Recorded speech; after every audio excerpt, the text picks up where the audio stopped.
Let's consider the angular deformation of fluid elements. Let's consider a 2D case where we have a square element and it deforms to something like this because of an uniform flow field. So the deformation is quantified in terms of the rotation of the initially parallel side to the x-axis to this location, and let's call the initial 2 points as A and B and these 2 points as A prime and B prime. The velocity at A can be represented as u and v. The length AB is delta x. Both of the points A and B have the same y coordinate.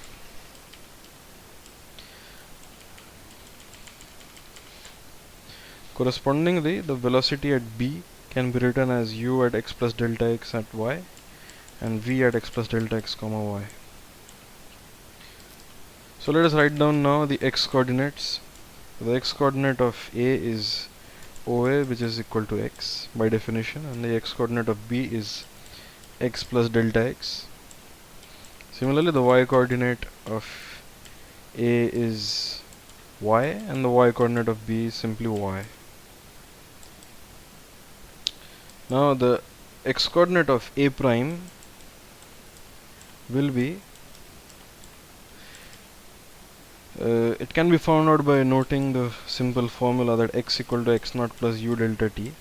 Similarly, in the y direction we have something like y equal to y naught plus v delta t. Okay, so OA prime will be the initial location of x, the initial location of A, which is x, plus u delta t. Similarly, OB prime will be, now the location of B is x plus delta x plus the velocity at x plus delta x comma y times delta t. We can simplify this further to write as x plus delta x plus u at x plus del u del x delta x whole multiplied by delta t. So essentially we have done a Taylor series expansion of this particular term. This can also be simplified as x plus ut plus delta x plus del u del x times delta t. Okay, let's write down the y coordinates. OA prime y coordinate will be the initial location of A, which is y plus v delta t, because the velocity at A is v. Similarly, for OB prime it is y plus v at x plus delta x comma y times delta t.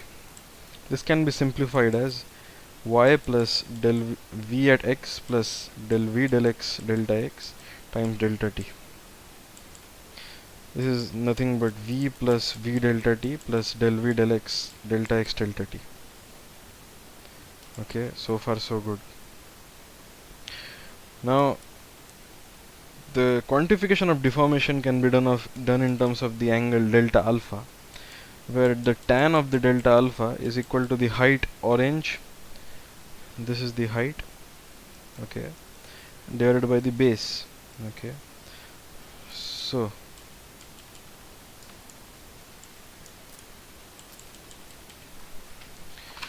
it is nothing but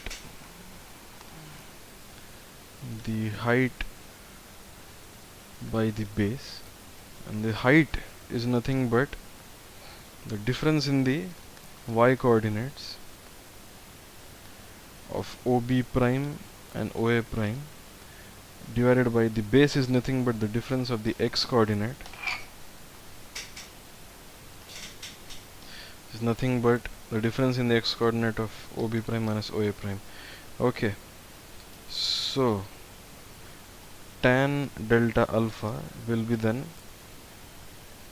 let's call this as equation 4, equation 3, equation 2 and equation 1.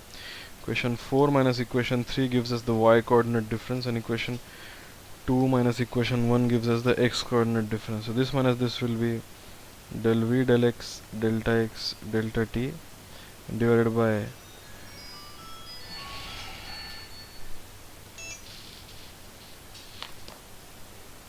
this will be divided by delta x plus del u del x delta t.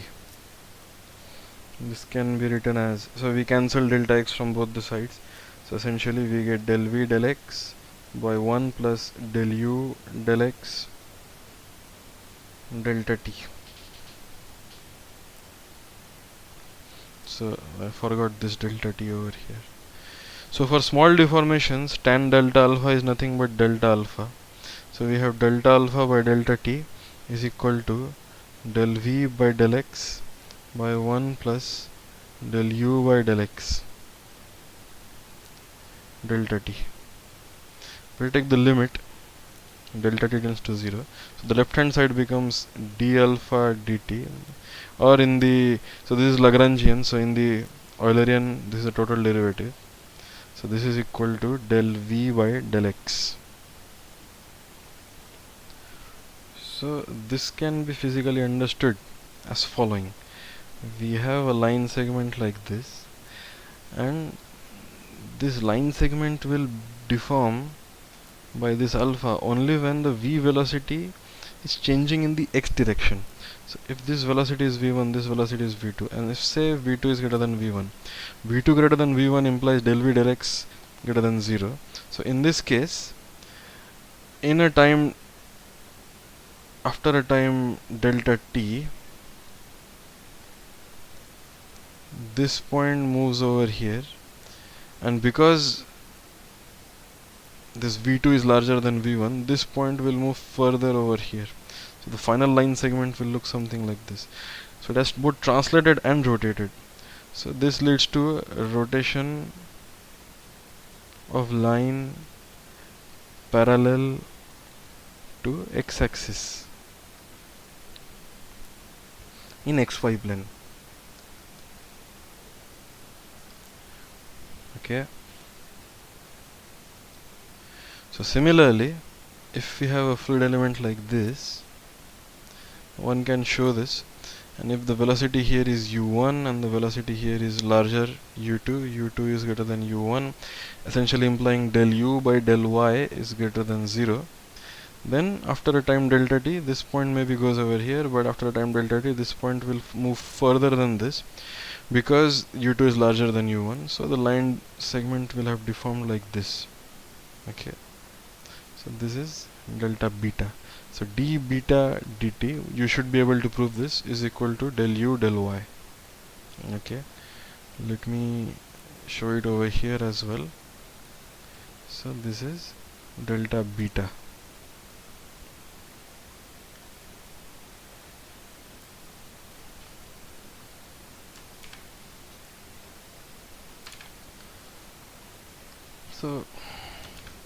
So with reference to this figure, d alpha dt is equal to del v by del x, d beta dt is equal to del u by del y.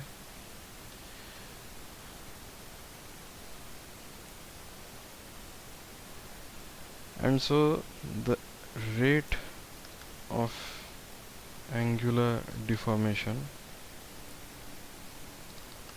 is equal to del v by del x plus del u by del y.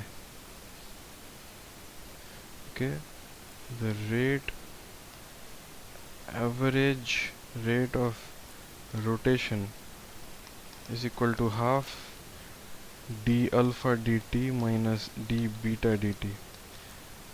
We have chosen this sense of rotation as positive because if this is x and this is y, then the z is pointing out of the paper. So by using the right hand rule, this rotation gives us a vector which is in this z direction. So anti-clockwise is positive.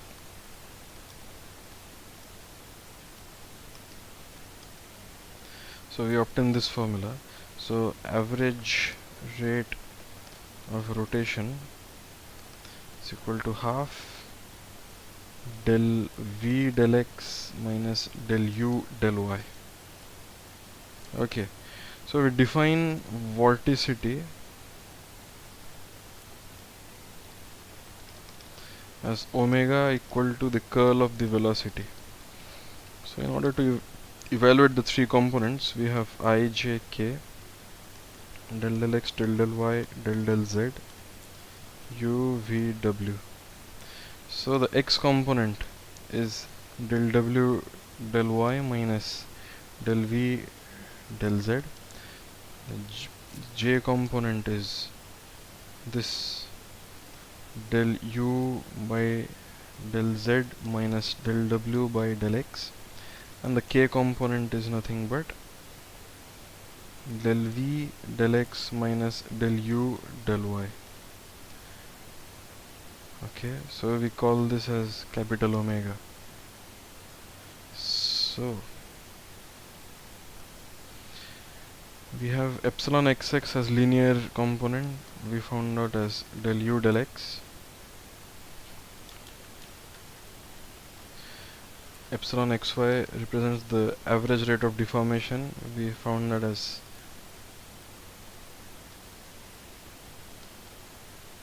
and the average rotation rate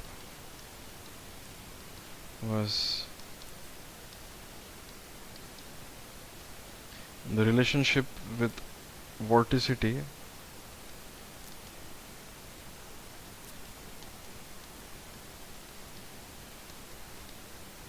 is that the vorticity is the angular average rate of rotation is half the vorticity. Okay,